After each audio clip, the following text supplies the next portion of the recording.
Hey, welcome to another episode of Deeper into the Woods podcast. I'm Ryan Spiker. This is Kelly Spiker. And we are talking about leadership today.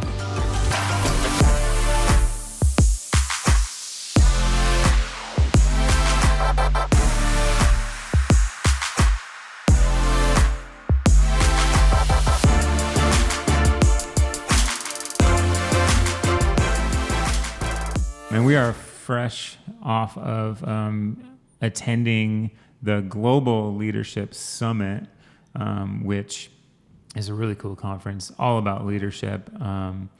And we have sat through a number of sessions now over the past few days. That was last week, I think, right? Mm-hmm. But whenever this podcast airs, it's probably going to be like a month. It was like a month ago, probably. Or more.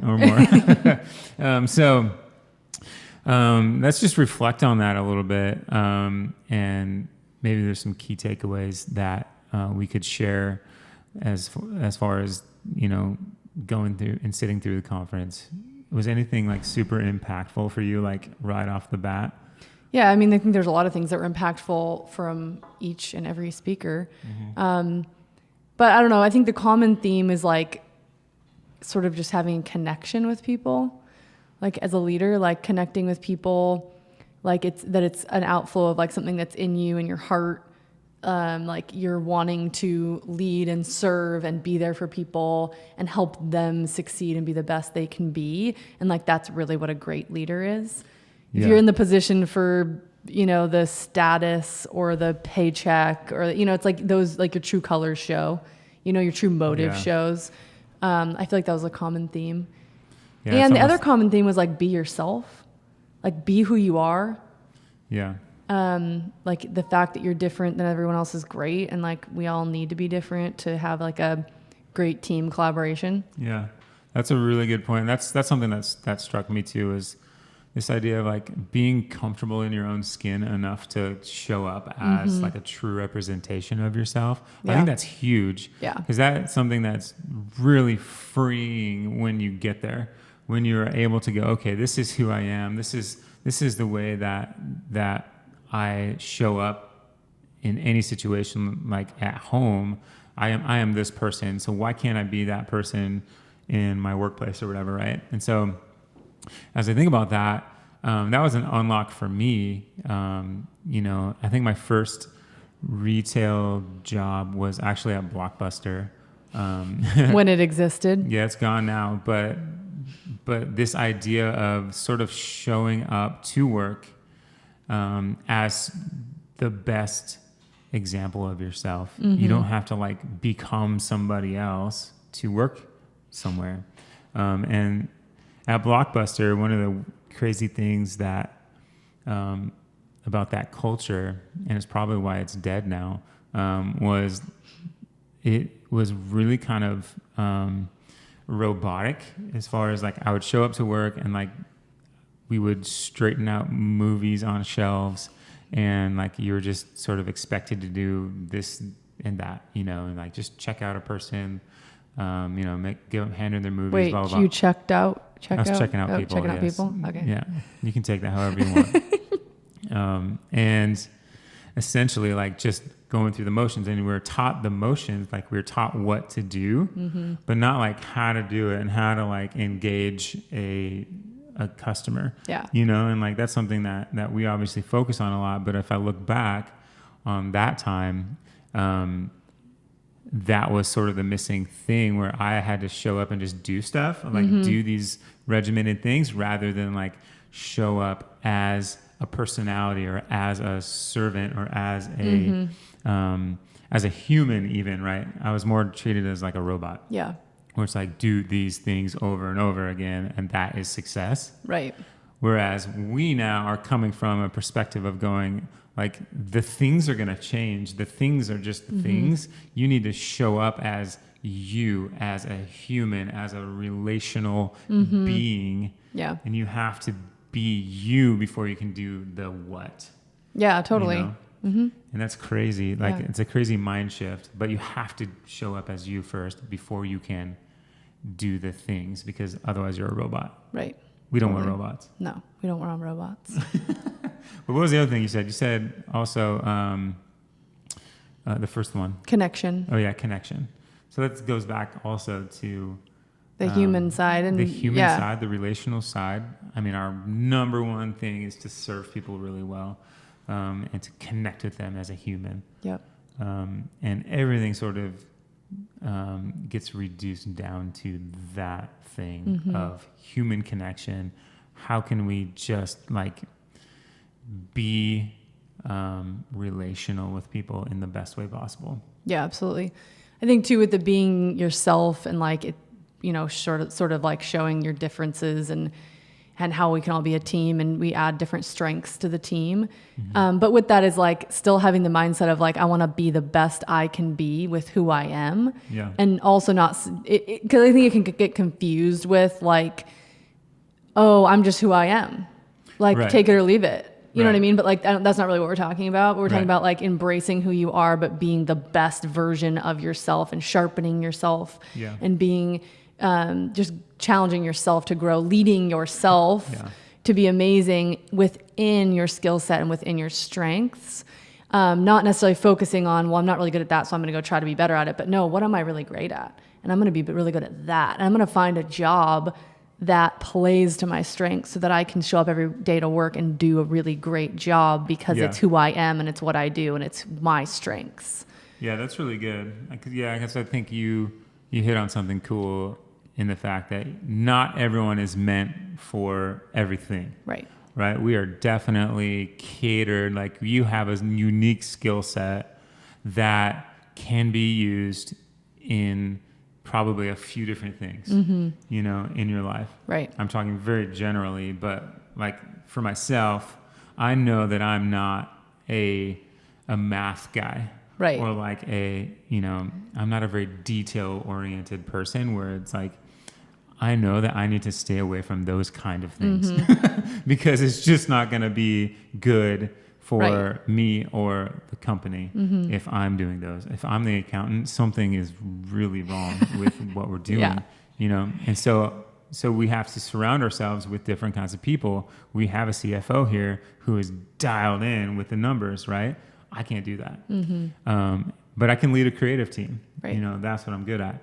And so just this idea of like not thinking that you can do it all, not thinking that you can do everything, and not stepping into something that you maybe want to do. It's aspirational, but it's just not your skill set. And I Right. think that's something we come against a lot, where it's like, I've always dreamt of being a barista. That's Right. like from childhood or whatever. Like I've been dreaming about this forever, or whatever job it is. And then they show up to work and it's like awkward and like it's just not the right fit, and you can Right. tell. Yep. And I when I was leading a store, there were a few instances where it was very obvious that maybe a person wasn't going to cut it. Their passion was there, and maybe like there were a few elements that they knocked out of the park, but there's sort of this like something to be said for the complete package. Totally. Like there's an And then it's the intuition. flip side too. When you hire someone and they come in on their first day and they just get it, like Yeah. how they're talking to people, the things they see just intuitively, like Yeah. it's like, okay, you're meant for this job, right? Like you don't have to try too hard and you're really Right. good at it. And I think that's the thing, that's kind of the sweet spot I think for anyone like in a job is if you don't feel like you're having to like strive for it. Yeah. It's kind of coming naturally. Of course, there's things maybe about it you don't love some tasks, but you love other ones. Like there's always going to be that, but that it just feels natural and you can flow with the job. You want to Yeah. come to work every day. Okay, now you're in the right job. Yeah. So how does someone like assess that for themselves? Like, let's say you show up to work and you're, maybe, I mean, there's a bit of like, you have to be self-aware. Oh yeah. You have to kind of know, you have to be able to vibe off of people. Like, is this a struggle Right. for you, or is this like just flowing? And like you said, it's just natural and it's just happening well. Yeah. Like, what's the difference? I think a lot of it is knowing yourself. Like you have to kind of dig into who you are, even like your personality type and what motivates you, Yeah. what drives you, what drains you. Like I think if you dig into personally, who am I, and really know yourself well, then you can go discover what you're great at and what you want to go do as a job that's and good. be successful in it. I think when you don't really know who you are and you're just kind of you're just trying different stumbling things. through. It's harder to identify that even for yourself. Yeah, no, that's really good. I mean, I think that even lays out a really good first step of leadership. You have to lead yourself before you can lead others, Yep. and you have to be led Yep. by someone else or other people before you can lead as Right. well, right? You have to be a really good follower and self-leader before you can lead other people. Yeah. And I think that was one thing that struck me in the conference as well, was like this idea of like everyone is a leader essentially. And I kind of struggle with that idea a little bit of going like, is everyone a leader? Like, I don't know, like, cause I know people who like are really good supporter types who are able to like dive into something and not necessarily like lead people, but they're really good at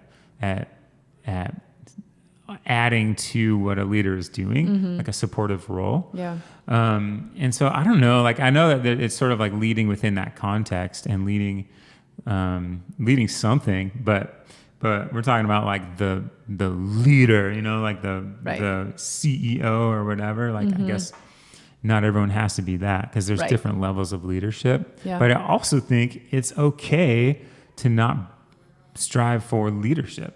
Like, It is. Yeah. and that was one thing that I'm like, well, that wasn't super represented in that conference. And Well, it was a leadership conference. yeah, that's true. I guess if you were there, you're like, hey, I'm going I'm to either a leadership. leader or really want to be a leader. Yeah, but I think Yeah. I love the idea of giving people permission to be supportive Yeah. or supportive. Right. To be the supporter. Yeah. Yeah. Because Yeah, there's yeah. so much value in those people. Yep. And I feel like they're just kind of getting swept aside. Like it's all about leadership. No, Right. like yes, leadership is just so important. And that's kind of a lot of what we're talking about on this podcast. But there's so much value in being a support to a cause or being Yep. a support to leadership, and Right. people. If everyone was trying to be the leader, it wouldn't work. Oh, it's chaos. Yeah. And I think, and that's sort of the concern that I'm Right. getting at is like, no, like there's different types of people for different kinds of roles within a company. And when they all are sort of jiving together, it's beautiful and it Right. actually works. But where everyone is a leader is in leading themselves. And Yeah. also, I think there's something to be said for you are a leader if you are someone that is doing your job really well, setting a great example of even just character and integrity in your work and like doing great work. You're naturally a leader, even though you maybe aren't the leader. People will look at you because you're great, right? You're so an they say, example. hey, you're an example, you're great. In a sense, you're leading those other people that are looking at you, right? Yeah. Because there's always people around you on your team even. You might not be their leader, but they say, wow, I really love what that person really does good. in their work. I want to be like that. Maybe it's just even characteristics of the person that you're wanting to be like. I think there's still leadership there.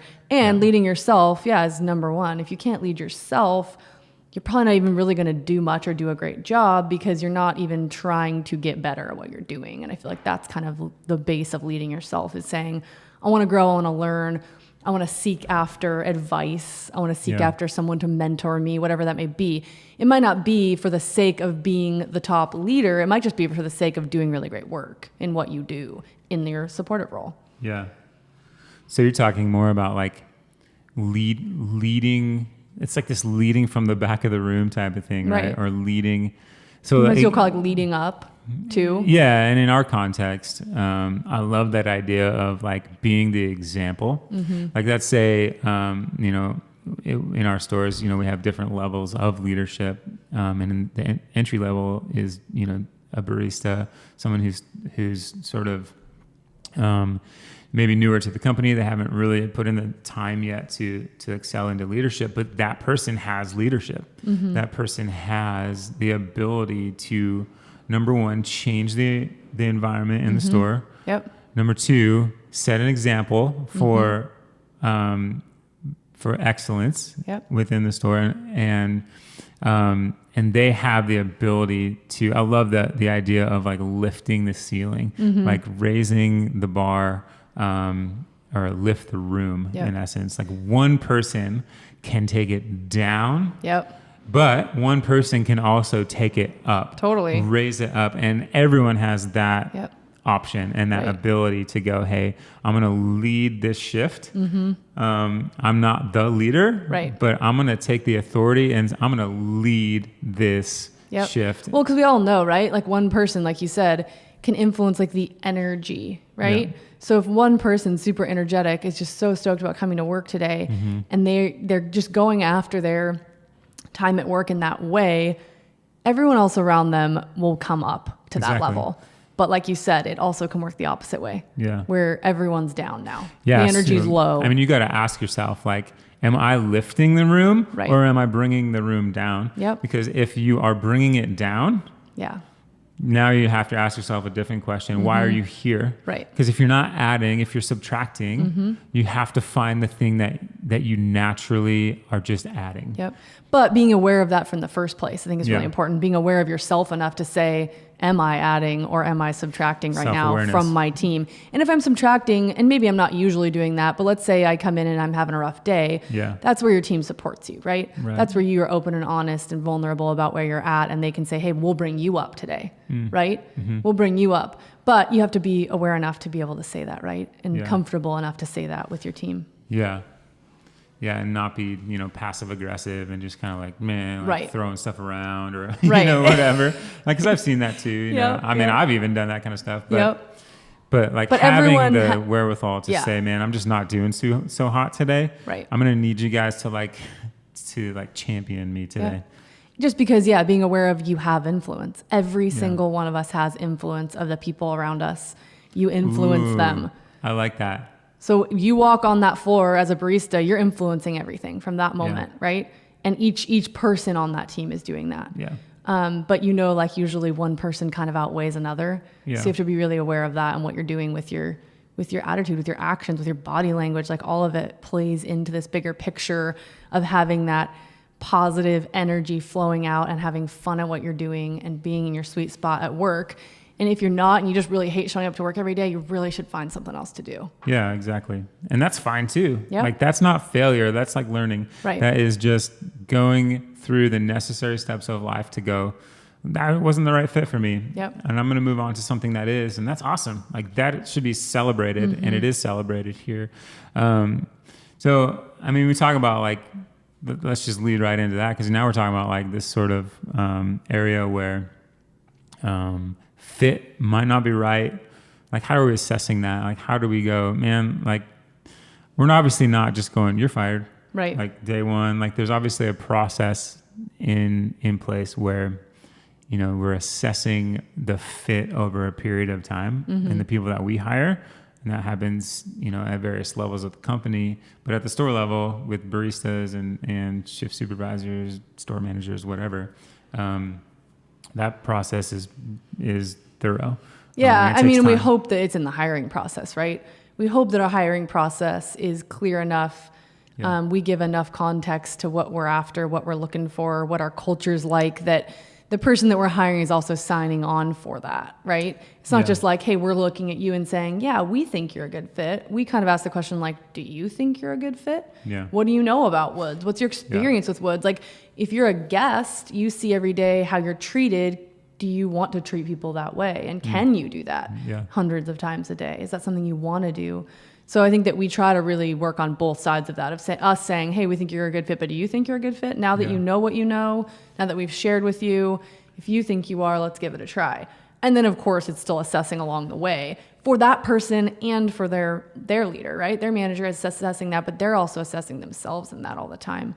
Because, here at Woods, we ask a lot of questions of people who work for us, like, how are you enjoying your job? Do you like working here?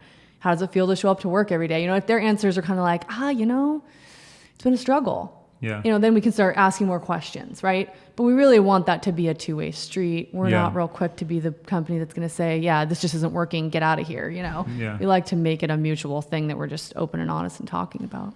Yeah, and every situation is different, but I think the vast majority of the time that we've had to let people go or whatever, it's always been like a process. It's always been a conversation. Yep. You know, because I worked for companies where it was both sides, where you got the company that's like you're walking on eggshells because people are getting fired every day. And it's just like, I just don't want to make that one wrong move that's going to get me fired. But then I've also worked for companies where it's like no one ever got fired. And like the culture was obviously bad, and like people weren't doing their job right, but like no one was willing to really like make hard decisions and actually cut bait, you know? And so both of those extremes are bad. And so we're trying to find this middle ground where it is a conversation. It's a person to person like journey rather than, here's the tasks. Did you do the tasks? Right. If you didn't do them, you're fired. Yep. You know, like that's which some people don't like because there's a lot more gray area in it. Yeah, right. It's elusive. It's not black and white. It's not. Yeah, you show up, you operate this machine 10 hours a day, and it's exactly this is exactly how you do it. Yeah, there's so much more there because we're in the world and the basically the business of people. Yeah. Right. And so it's all this gray area all the time that you're walking through with somebody. Right. You're just walking through it, having the conversations. It's not always easy. It doesn't always turn out perfectly. Yeah. But it's all about, again, like, where's the baseline? Where's the heart in it? We want the best for you. We want you to be successful. If for some reason you can't be here, we hope you can be somewhere else. So we're just going to do everything we can do to lead you along that path. And if at some point we need to part ways because it's best, we do. Yeah. Yeah. And this is separate from like a job description where there obviously are, you know, tasks that are absolutely dialed in, and there's lots of tasks that an employee has to be able to do efficiently, you know. Right. But when it comes to talking to people, I mean, the biggest part of our job, though, is serving our guests, right? Yeah. So I can teach you how to make the perfect coffee, but I can't teach you how to have the perfect conversation because that's different with every single person. They need something different. They're after something different. Some people want to talk. Some people don't want to talk. Yeah, you know, so it's like this very, very gray area within. So like the job here at Woods is almost twofold because you have this gray area of you're expected to just be able to be intuitive and read people and have these conversations, and it changes all the time.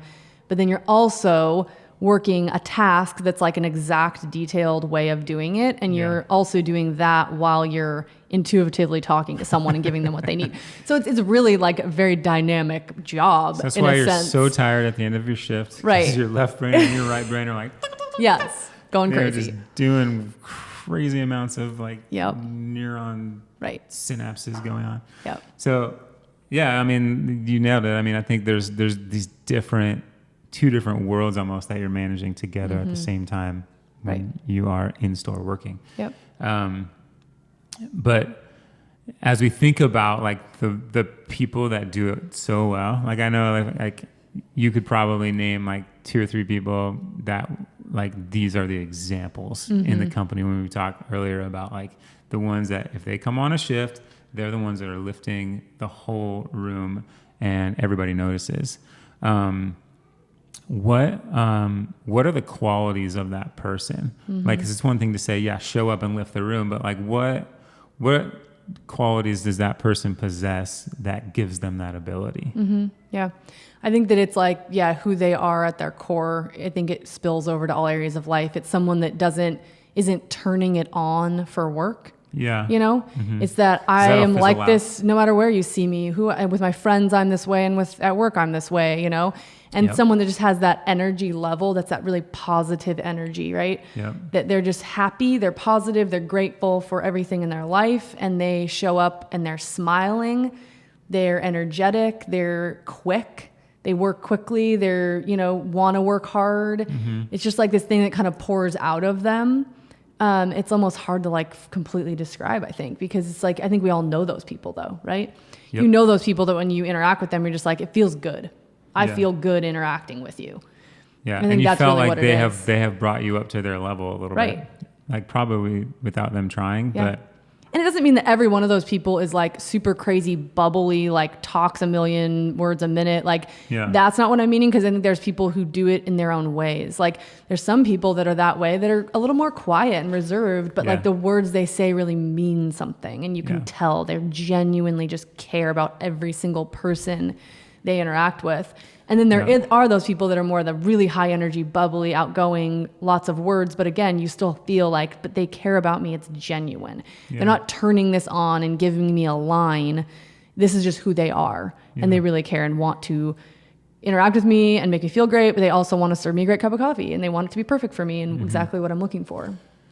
Yeah, I think for me, when I think about those people, they have a certain level of intentionality, like being intentional with all of those various like realms that we were talking about, all converging together. Like they're very intentional about the drinks they make. They're very intentional about the conversations they're having, and they're very intentional about the example that they're setting. Yep.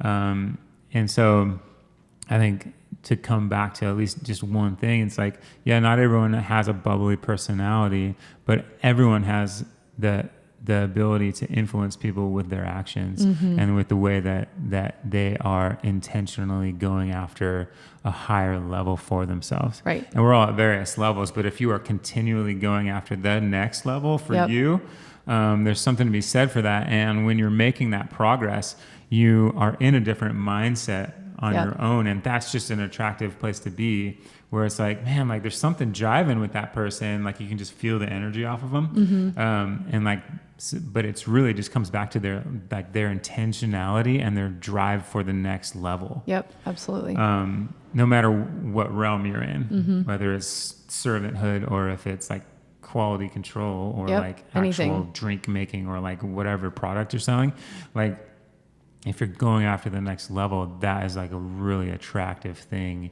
And it kind of makes other people go, whoa, like where's my next level? Right. You know, where am I journeying to? What's next for me? Totally. And the other thing, if you are that person that wants to go to the next level and you're striving in that way and saying, hey, I want to get better, I want to do these things, I think another key factor to all of that is also someone that's looking for feedback, someone that's seeking out.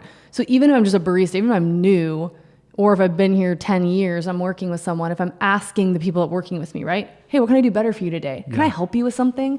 Like you're seeking after them, giving you feedback or asking you something, serving them as well as just, intentionally driving yourself, but you're also bringing people along with you and you're asking them to help you in your journey, which everyone loves to do.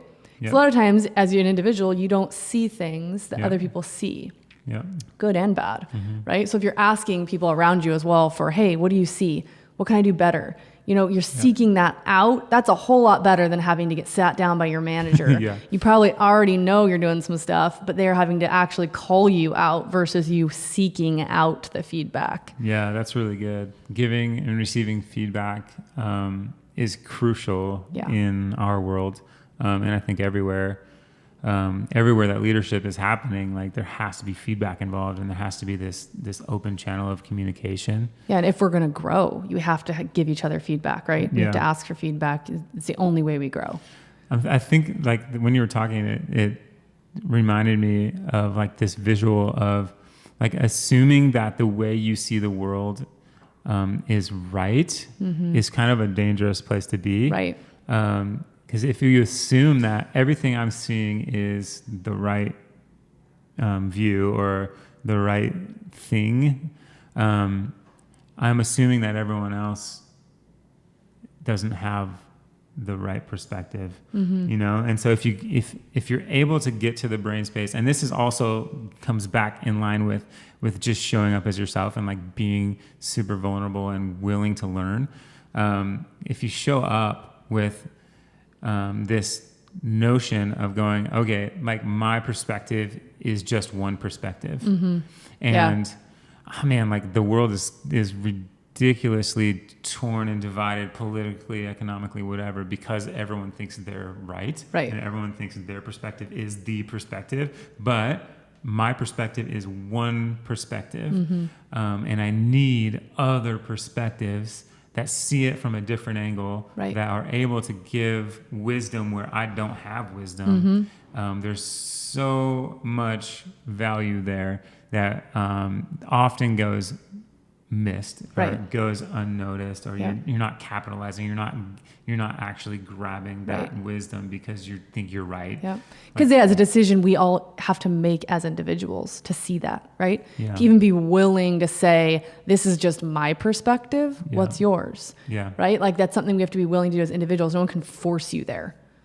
Yeah. But You it's have to come really to important. a place where you are willing to accept other people's perspectives Yep. and insights into your life. Right. And that's really hard, and it takes a lot of kind of self searching, like soul Yeah. searching, and like just being totally okay with who you are. Yep. And in humility, right? Like That's that, the word I was hey, looking I don't for. have it all figured out. I don't Yeah. know. I'm going to mess up and I'd love for you to help me on my journey, Mm-hmm. helping me grow and learn. And when I do mess up, I want you to tell me so we can talk about it. And then you are better. Like you are Right. actually taking steps for yourself to get better. So there's like this like mutually beneficial Mm-hmm. thing there, but we're putting up a guard of no, my perspective is correct. Right. And but that caps your growth. Yep. You will not grow past your perspective Yep. if you aren't allowing other perspectives into your life. Right. And so you have to break through that ceiling, allow people to pour into you, allow their perspectives to change your thinking. Be wise. Yep. But you have to acknowledge other people's point of view in order to grow yourself. Absolutely.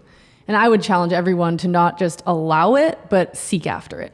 Yeah, Don't that's just good. allow people to speak into your life. Seek after them. Ask for it. that, yeah. Ask for the feedback. Ask for the wisdom. Ask for the advice. Hmm. And then humbly receive it. Yeah, that's good. Because think about it as a leader. Like if I'm leading people and I have someone that is asking me for feedback, who am I going to give a promotion to? Right. Who am I going to give Right. that next project to? Yep. Who am I going to give, that extra whatever it is? Yep. It's going to be that person every time because I'm like, they care. Yep. They want to know, and they're moldable. Like And they want to get better. and they want to get Yeah. better. Yeah, that's so good. Right. So, and you make yourself more valuable by seeking out the feedback, by taking the feedback, doing something with it. You're Yeah. just adding value to yourself, no matter what job you're in. You're adding value. And Yeah. then you probably never have to ask for a raise because you just get one. Yeah, that was something from the conference. Yeah, that, it was. that I remember was, it was the guy. What's that guy's name?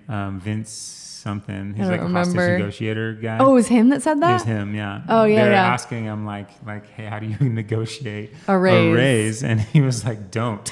Yeah. He was like, don't ask for a raise. He basically said, Yeah. what Make you yourself just said, so valuable make that, yourself indispensable. yep, you don't have to ask for a raise. Yeah, and I think in our context, at least, that is the way to do it: is to be seeking feedback Mm-hmm. and to be intentional about those things and getting feedback. Because as soon as you get the feedback, you apply the feedback, and then you are raising your own bar. You are coming Right. up to a place of what your boss, your leader, Yep. has just told you. Yep. It's like, how do I get better? This is how you get better. You get better, boom, and then a raise is the result. Right. After you've kind of gone through those steps. Yeah. It's not about getting a raise. Yep. It's about making yourself worth that raise. Right. Or that, Totally. That's like, exactly you're what just it sort is. of elevating yourself.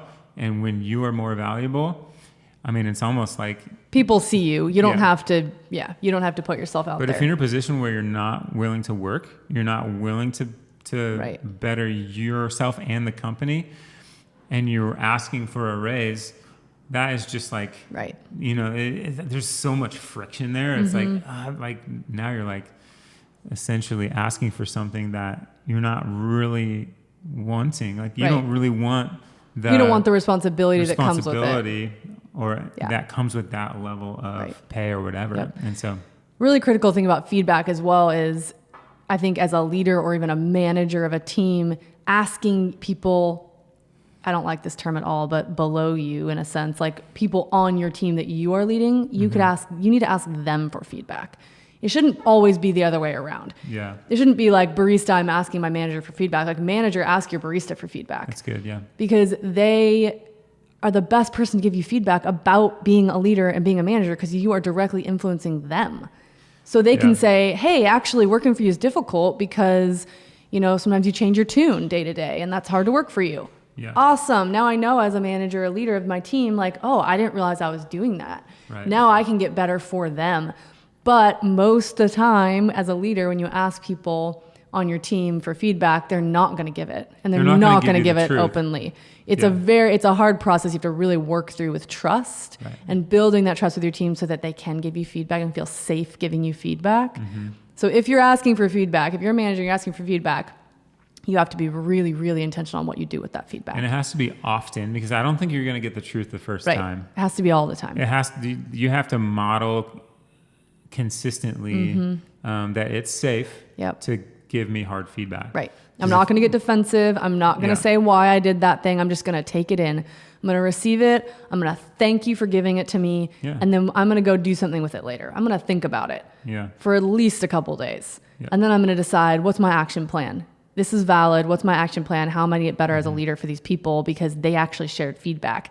But it's so important that you are over the top thankful for that they've given you feedback and they actually see you do something with it. Yeah. If you get feedback and you do nothing with it, they've lost all respect and trust at that point. Yeah. So be very careful, and you need to make sure you're ready to ask Yeah. for that feedback and receive it Yeah, because you've proven that their feedback has no value because Right. you didn't apply it. if you don't apply it. Yeah, and that's huge. And it sounds easier than it is. That's Right. a really hard It's thing very to do. hard.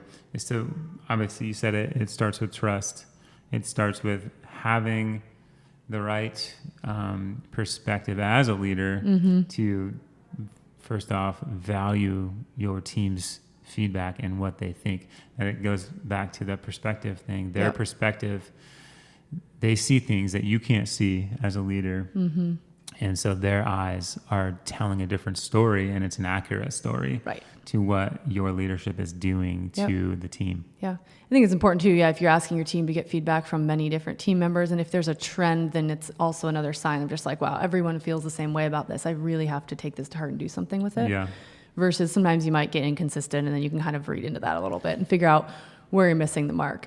But the difference between a manager getting feedback from their team versus team getting feedback from their manager is when you're a team member and you're getting feedback from your manager, it's almost not optional to not do something with their feedback. Right. You know, if your manager's giving you feedback, it's kind of like you have to, because otherwise your job might be in jeopardy. Like there's no choice really in the matter at that point. But the other way around, it's a choice at that point, right? Because you don't have to do what that person on your team asked of you or Right. asked you to change. It's a whole nother level of saying, no, I want that. I want to do something with this feedback. Yeah. I'm going to take it in and take action. It's not, I don't have to, but I'm going to. And that's the difference of seeking that out and actually doing something with it. Yeah. Man, that's so good. I think, along with those lines too, you just said, like, if there's a trend in what someone's team is saying, so like obviously there's 3 or 4 people that are kind of all saying the same thing. They're either all like talking about it amongst themselves, like sort of like conspiring against you as a leader, or there's really a trend, and either way, they all think that now, so it's Right. probably true. But there are instances where it's like the feedback could be off if it's one Yeah, person, if totally. it's sort of this kind of left field. Right. Well, and is it like, are they coming from a place? I think it's really important to know what place this person's coming from, right? Are they coming from a place of they have like bitterness, or did something happen in the past that they're unhappy about, and it's maybe remedied now, but are they holding on to it? There's still this discernment factor in feedback, right? Yeah. Who are you getting it from? It should be someone you trust, right? Like, so if you trust that person, you can take what they're saying, and also the place they're coming from. I think we all know when we talk in a conversation with someone, I know if you're coming from this in a place you Yeah. want to help me and make me better. I know that. And Or I you're know trying to I should chop me trust your down. feedback. Yeah. Or, are you coming from a place of like, you're somehow wanting to sabotage me? Or like, is it Yeah. coming from a bad place? And should I be listening to your feedback? Mm-hmm. I think it's really important to know that, when you're asking for feedback or receiving feedback, who is it coming from? Do you trust them? Do you have a good relationship? Do they have your best interests at heart? Right. And if they do, then absolutely take it, even if it's hard. But if they don't, that's when you can sometimes just say, thank you so much for sharing that with me. And it's up to you what you do with that. Yeah. Well, I wonder if there's something to be said for instances where the leader just doesn't want to hear it. Because I know that's obviously just a human thing. Like Right.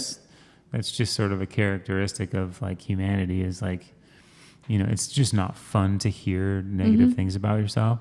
So like you can tell, like you're giving feedback, but maybe that leader or even staff member isn't hearing it. Like they just don't want to hear it. 'Cause I'm like that too. Like I don't really want to hear criticism, and I probably won't react super well in the moment, but I heard it. I heard the feedback, and I'll go back and kind of process that myself. So I wonder if there's something to be said for like the consistency of it. Oh yeah. And like the actual follow up on the feedback kind of thing. Like how do you? I think one thing's really important is if you're going to have this relationship of giving feedback to anyone that you're working with, that it's happening all the time. I think if it happens every once in a while and it's like a blindsided situation, it's never going to go good. You want to make sure the person you're giving feedback to is ready to receive it. If I sit down with you and you don't want to hear it, if you're having a bad day, don't give the feedback because it's not going to be received well and nothing's going to happen with it. And then you kind of ruined your opportunity. Like the person you're giving feedback to needs to be totally ready to receive it. And one thing I've done in the past when I still manage people all the time, but is when we sit down to talk, if I do need to give feedback as a leader, I ask some questions first. Like, hey, can I be open and honest with you today about some feedback I have, some concerns maybe I have with your job, and like make sure that person's agreeing to receiving it too. This is a good time to talk about this. Yeah, it's great. Let's talk about it. I actually really do want to hear it. And as a leader, you can ask other questions too of that person. Like, how are you feeling about this? This is what I see. How are you feeling? Do you have a frustration maybe? And this is causing this behavior, asking questions, not assuming that because I think a lot of times behavior is just an outcome of something deeper, something different. And as leaders, sometimes we jump to, well, I just want to fix the problem. You're doing this. I don't want you to do it anymore. Well, wait a second. Why is the person doing that thing? Yeah, that's good. Why are they performing that way? There's probably a deeper issue. And if you can get to the place of discovering the deeper issue, you can actually solve the problem with them, right? Yeah. Maybe it's like, hey, I'm super frustrated. Every day I'm working on the bar and you see me pull shots that are bad in that drink, but like it's because the bar is like acting up all the time and I've had to pull 20 sets of shots and you didn't see that. And maybe as a manager, I'm like, but I'm just seeing you do a wrong action. And I didn't stop to think like, oh, maybe there's a reason for it. Maybe there's a reason. Maybe there's a frustration and this person feels like they're stuck in a corner here and that's the only option. Yeah, that's good. So like what you said, just to kind of give an example is, like, the feedback that you want to give the person, like you have it in your mind, like whatever, Susie is too slow, whatever, I don't know. That's whatever the thing is. So, I need to speed Susie up. Like she just needs to go faster. Right. But you're not necessarily going into that conversation saying, how do I get Susie to be faster? You're saying, what are the root issues of why Susie is struggling? Exactly. And so you're going to ask questions based on getting to the root of that, not getting to speed, but to seek to understand why she's slow. Right. And also it might be a realization point for Susie. Yeah. Susie might not realize she's slow or she might have a reason she's slow. Yeah. And then if you can talk about that though, and she even speaks out those words of like, actually, I'm feeling like I don't know what I'm doing right now. Oh, well, let's do more training then. Yeah. Let's get you really confident so you can move fast. And even for then, it makes the other person, Susie for this example, feel like, oh, okay, I didn't realize I could just tell you that and then you would give me training, right? And then we're all going in the same direction and we're off the races here, and it's like, and sometimes it's an aha moment for that person too, as well as for the leader having the conversation. They just realize that they can trust you and you've gotten to the root issue and now you have a pathway to getting Susie to be as fast as she can be. Versus if I was a leader and sat down with Susie and just said, hey, Susie, you're really slow. I need you to speed up. Yeah. Okay, Susie probably just shut down. She feels horrible. And feels like, oh no, my worst fears are coming true. I have all these expectations placed on me. I'm already worried and freaked out about this. That's why I'm slow. Like this is all going on in her head probably, right? Yeah. But as that leader, it just shuts Susie down. And now she's probably not going to perform on your team. You're probably going to end up letting her go where she maybe had this great potential, but you were unaware of the actual root issue. Susie could have been an amazing staff member, but Susie's gone. Yeah. Because you screwed up. Bye, Susie. Man, that's really good. Like just getting to the root of that feedback rather than assessing the symptom, assess the actual cause of it. Yep. Usually it's something deeper. Yeah. Always. Yeah. Man. Okay. I think maybe we've wrapped up Leadership Yeah. 101. Man, I feel like there's probably a lot more we could say, but for the sake of keeping this episode to one episode, Yeah. Man, I think we always want to be getting better as leaders, and we want to be striving for the next level, but it starts with this humility, and it starts with actually building trust before we can get anywhere. Yep. So, man, well, thank you so much for sticking with us and watching this episode. If you can do me one favor and give us that 5-star review, subscribe to the podcast. If you are on a podcast right now, check us out on YouTube. And if you're on YouTube, you can also listen to this on podcasts, available wherever you download podcasts. And then share this with friends. We want this thing to spread. We want it to be helpful for other people. So let us know like how we're doing. Let us know any questions you might have. And topics you want to hear about. I love that's really ideas good. on like, what do you want us to talk about? Yeah. So we're going week to week. Hey, what should we talk about this week? Maybe we'd love to know what you would want to learn, and maybe there's things that you guys could teach us, and we'll have you on the podcast. Oh, for sure. All right. So thanks so much. We'll see you guys next time. Take care.